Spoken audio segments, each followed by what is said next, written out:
தர்மர் வனவாசம் செய்த போது இத்திருக்கோவிலில் தியானம் செய்ததாகவும் பஞ்சபாண்டவர்கள் அபிஷேகம் செய்ததாகவும் வரலாறு உள்ள தென் திசையான தமிழகத்தின் மலைமேல் இறைவன் சுயம்புவாக எழுந்தருளியிருக்கின்ற மிகவும் தொன்மை வாய்ந்த திருத்தலமான கோவையின் திருவண்ணாமலை என்று அழைக்கப்படும் மரப்பாலம் மதுக்கரை வட்டம் அருள்மிகு தர்மலிங்கேஸ்வரர் திருக்கோவிலில் திருக்குட நன்னீராட்டு பெருவிழா நடைபெற உள்ளது.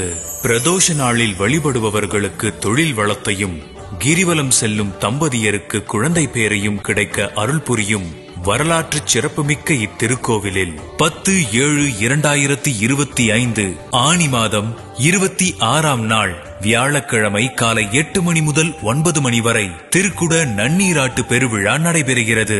இவ்விழாவில் மக்கள் அனைவரும் திரளாக கலந்து கொண்டு இறையருள் பெற அழைப்பது.